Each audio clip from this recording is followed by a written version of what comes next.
Hi, everyone. This is Rich Berliner from Charged Up, and I'm here today with Jerry Frost.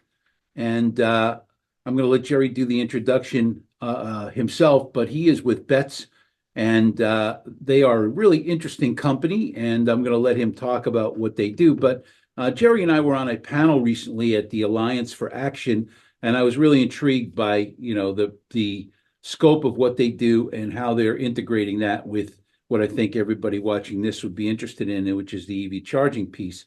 But so, Jerry, welcome. Thank you for being with me. Appreciate you doing this. And tell us about Betts Energy and your background, please, and then we'll just get started from there. Good morning, Rich. Thank you for having me. It was a pleasure to be with you on the panel at the Alliance for Action. And I'm happy to be on Charged Up. It's something that I watch and listen to often. Betts Energy was created about 7 years ago. We created this company. My background was investment banking. I left that industry after 25 years in 2015. I started into the solar business in commercial industrial development. Um, and then during discussions with various property owners, I realized how little people understood green energy and where the ownership could take advantage of various opportunities to create greater value for their properties. So we started off with two sections, two divisions. We started off with the ability for property owners, solar is can be a difficult thing on the commercial industrial side. The federal tax credits in need 5 years of ownership. So we started thinking about it being as an opportunity for a revenue stream, as a leasing opportunity. And then as buildings started to occur, the EV market really grew quite handily. I don't know if you or your listeners know, but 85% of the uh, EV charging occurs either in the workplace or at home. And so one of Betts's first clients was a national multifamily client, and we started. They were Class A. They understood that they needed EV charging, so we started there. And our tagline at Betts Energy is to reduce costs, increase savings, and create new revenue. So really, those two divisions, solar and EV charging, are on the last third of that, where we're creating new revenue stream, Isn't where it we're interesting, leasing Jerry? some portion. Go I ahead. was going to say, I'm sorry, I didn't mean to interrupt you, but isn't it interesting how in business sometimes one thing leads you to another? You could start out with one project, and the next thing you know, you're in a completely different set of businesses because companies come to you and ask you to help them with other challenges. Is that kind of the way it happened for you? Yes, exactly. What had occurred was actually, to be quite honest, was we were working with one national multifamily customer, and they really did not understand. We started in solar, and then they didn't really understand EV, but they understood that they had that need.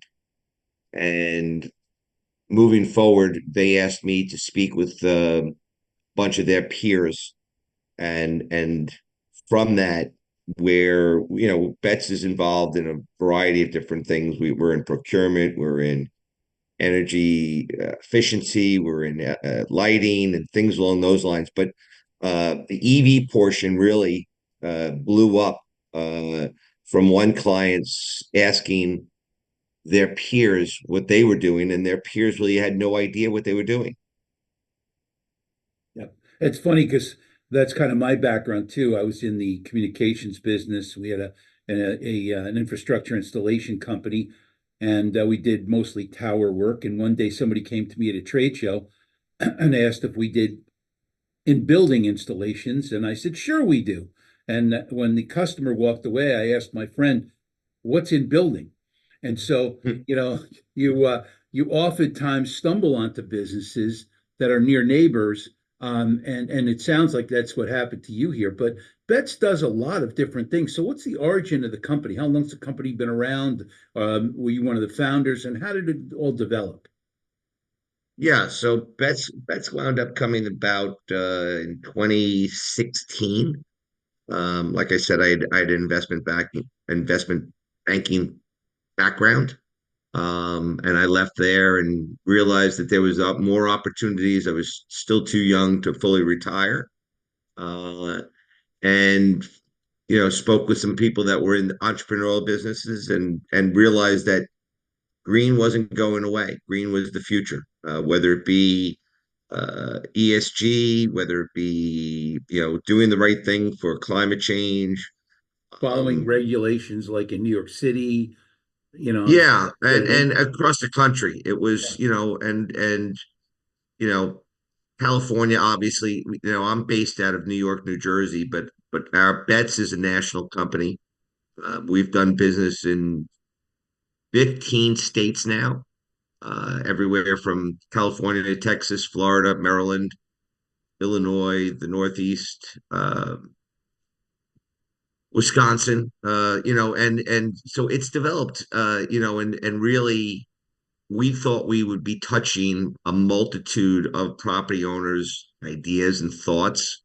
But to be honest with you, the EV business has really blown up over the course of the past 36 months. So I would say that while Betts is a diverse green energy business, really our forte now and our primary focus is in EV. We primarily work with uh, both the healthcare industry in the Northeast as well as the multifamily industry across the country. it sounds like you do a lot of consulting. You were talking about being out on walks to evaluate certain properties the other day, and it sounds like there's a great deal of hand holding that goes through with this and what you're doing there. Is that an accurate representation of kind of how you're working this? Yeah, so for us, I've always wanted to sit on the same side as the property owner, meaning that we hold their hands, help them. We educate ourselves in the various markets that we develop in to make sure that when we're making recommendations that they're the brightest or the most informed decisions. For example, uh, the way we've received a large portion of our healthcare industry was there was a particular company that was out there being marketed by a general purchasing organization. And one of our clients came to us. We'd been doing quite a bit of solar with them, and they said, "Well, what do you think about this as an EV solution?" And we'd been hearing in the marketplace that people were stepping away from that. Sure enough, we pushed in a different direction and for a better price and more reliability. And sure enough, about 3 months later, that company wound up going out of business. So that particular senior member of a healthcare organization came to us and said, Jerry Betts is obviously got its ear to the ground when it comes to what's going on in the market. We'd like to bring you in and introduce you to our GPO and give us where you think we should go. So that's where that's what we're trying to do. We're holding hands with property owners to make informed decisions. We don't market any particular products. What we do is we continuously educate ourselves. Our team is out there looking at various companies.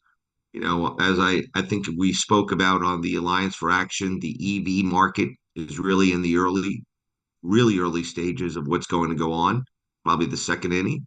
Amen. And there's a lot of companies out there. Right. So we ran a story this week in our newsletter about the juice box. Uh, Yeah. our Yep. tagline was "Juice box getting squeezed," but the point is that if you have companies that aren't making money and raised capital through the stock market as an investment banker, I don't have to tell you this. If their stocks, a couple of cents, and the company isn't making any money, it could be very difficult to recommend certain companies to your clients to say, I have confidence that this company will be there and be behind these charging stations in a year, 2 years, 5 years. So I get what you're saying, and I think you're right on with that. How do you determine who's going to stick around and who's not? Well, I think the first thing is we dive into the company specifically, speaking to the C-suite members, understanding what it is, getting one of their products, testing it. We work with several um, pretty smart individuals, Department of Energy, trying to figure out um, what works. You know, some of the companies that are out there in the public have great sales teams, but their reliability. I mean, so I gave a panel or a EV 101 to a venture capital fund that represents 25% of the multifamily industry doors in the United States. And they were so frustrated with some of the bigger names that are out there in the marketplace now because of spending the great sales, terrible service, reliability. You know, the sad fact is, and one of the biggest hurdles for EV is reliability. Right now in the industry, they're saying between 20 to 30% of the chargers that exist don't work. And that is to me, that is probably our largest issue that we have. So to us, we're working with our property owners to make sure that EV, what they install, what they pay for, works so that their residents, their employees, wherever it may be, know that when they go to pull in and charge up, that it works. Right. And So what sadly, about I mean, that's a great strategy because you're right. I think you might be a little bit generous than only 25 or 30% aren't working. But what's the situation in your mind in that doesn't seem that there are any parts in a warehouse, no matter what the manufacturer is, doesn't seem to be very sophisticated maintenance service organizations. And I'm very unclear as to what the strategy is for companies to make sure their products have reliable uptimes. How do you do that? I mean, that seems like it's the core of the issues for you with your clients. So, what are your thoughts on that? How do you make sure that if a customer, somebody drives off with the cord still attached to the car and yanks it, and how do you get another cord? Well, what's your strategy on that? well, so yes, I would say that, you know, as we discussed in our panel discussion, the two most important things are reliability and maintenance. What we've done is we've found a national electrical contracting company that engaged as a third party.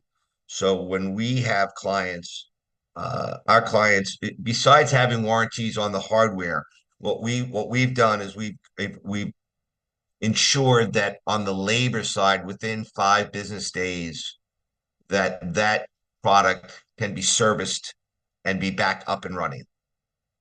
Yeah. But it is a challenge. I mean, again, like I said, is we had to get to critical mass, meaning that we're now somewhere in the neighborhood of over 1,500 ports.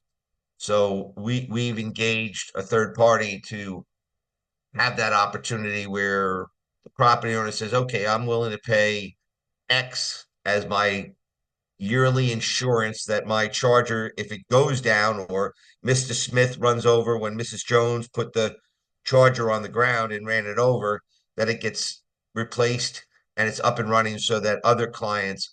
And by the way, that is that when you think about it, that's missed economic opportunity because EV, while some people look at it as, oh, I have to put it in, EV is really an opportunity to create economic revenue for your property. Right. So if you take the background that I've got in, I started out helping a company get started. I was doing a lot of installation for school bus companies.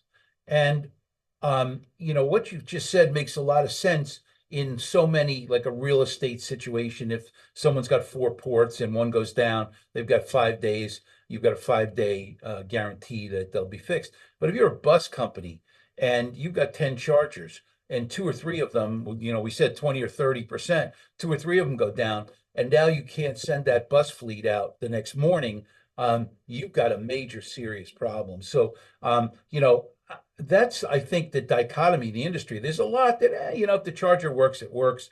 And, there's others there you can pull in, but in certain critical situations, whether that's the maintenance garage for a municipality that's got to send those plows out to snow plow, or a bus company that's got to have those kids picked up that day, or other situations like that. That's, I think, the crucial aspect here. And my concern would be, that National Electrical Contractor is a terrific idea and how to solve this.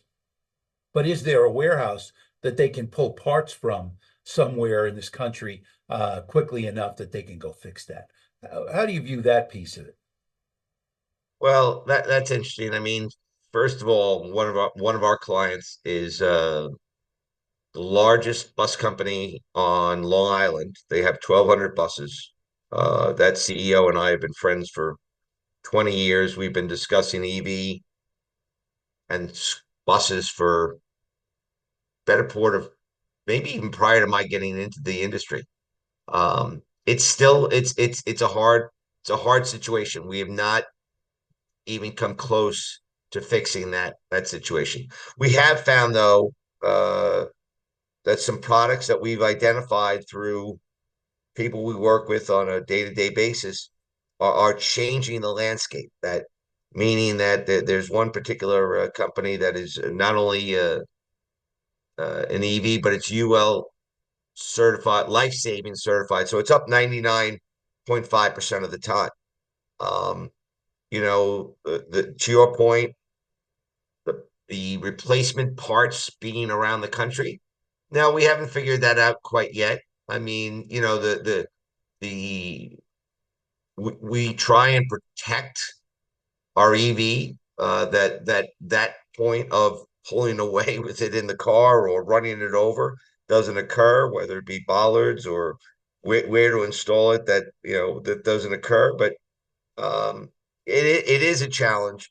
But to be quite honest, Rich, I think that the most important is for property owners to make informed decisions and don't have it be the most shiny, newest object that's being marketed the best. Yeah. It's make sure that you understand what's going on. I mean, we continually take in new products, test the products, feedback from customers that are using the products. Does it work? Why doesn't it work? What's the issue? I mean, sometimes it can be as simple as just power cycling an EV, like similar to your laptop. It's you Yeah, got to turn hit it the off on and off just turn it button. back Yeah. on. Yeah. No, so let's review. Use the company whose products stay up as much as you can, and use companies that you are fairly sure will be there when you need them. If you need replacements or you want their service over a long period of time. So, reliability and sustainability is a very important part of all this. So I get what you're saying, and I think you're absolutely right. As the maintenance piece of this develops in the industry, there'll be places where you can pick up parts around the country, but frankly, it just doesn't exist today, as far as I can tell. But like you've said, there are reliable units that we are all sort of we're aware of sort of more reliable units than others, if you will. And there are companies that are stronger and have a commitment for this business that are not, going round to round of fundraising out there for their survival. So I think that's a wise strategy on your part. I agree. I mean, Juice Bar, Juice Box, NLX, that they all sounded great, and yet they're out of business. And there are more out there now that are on the tip of everybody's tongue. But I doubt that they'll be hanging around 12 to 24 months from now. Well, in So fairness, NLX is still around. I think it's just the juice box division that they walked away from here in the U.S. But I believe that's a $150 billion company in Europe.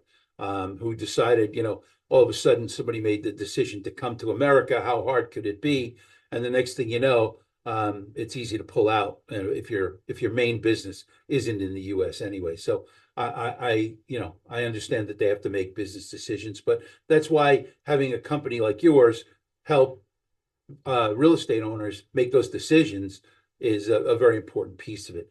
So, Jerry, I think we've covered a lot here, just in terms of the industry, what you're doing, and I was really very happy. I'm going to do a podcast with both Ray and Frank, who were on the panel with us the other day from the Alliance, and I think it was an interesting sort of a threesome, if you will, of you on the consulting and the front end piece, Ray being on the software piece, which is a very important part of this, and Frank being sort of the guy actually owning and maintaining these things. So I think it's interesting that we really, one of the things we haven't talked about and doesn't get talked about much in the industry is that software and communications piece of all this. If you're walking up to a charger and you're using an app to have the billing established, it's very difficult if there isn't good communication between you and the unit, and there isn't good cell phone coverage in that area. Do you look into that? Is that part of your consulting piece with your real estate owners? So basically, it's great to have the understanding and the knowledge of what hardware and software you would be recommending. But if you can't then take it to the property and make it work, then you really have done your client a disservice. So we take a holistic approach where we go out, review what electrical availability is there, what source for load is there. Sometimes when for us, when we started out, we were working with merchant builders. So we were going out and working with new, where dedicated electrical room, dedicated electrical panels, load. But then we took on new clients that had existing properties, and that became a real challenge. And then to your point is the software. I feel the software is the most critical portion besides cellular or Wi-Fi or how we RFID or how are we going to make this work. For property owners, there's so many different variables that you really do need. Again, there are some out there that are closed charge point protocol, which we understand and appreciate, but we don't really want to work with. We'd much prefer to have operating systems that can work with a variety of different hardware. We feel that the software is going to stay around for a long time, where the hardware is sort of, you're going to continuously update maybe every 2 to 5 years. So Ray Kaiser at Evo was to me, we've been working with him for 5 years. We've asked for them to do a variety of different things for our clients, and they've been very responsive. Frank O'Connor at Accelerate America. Um, we've been working with him because there are some property owners that don't have the capital or the operating efficiency. So Accelerate America will offer to step in and have CapEx, OpEx on them and do some revenue sharing. So, again, Betts's job is to work with the property owner, understand what they want to accomplish, and then install EV that will work, meaning that it'll connect with the cell or with Wi-Fi, that the software will allow their either residents or employees to work in different directions. There's so much to be had. I was at a healthcare provider the other day. They have a dedicated valet service to move cars in and out of being charged because they don't have enough chargers, and the chargers afterwards, people are leaving them in their spaces.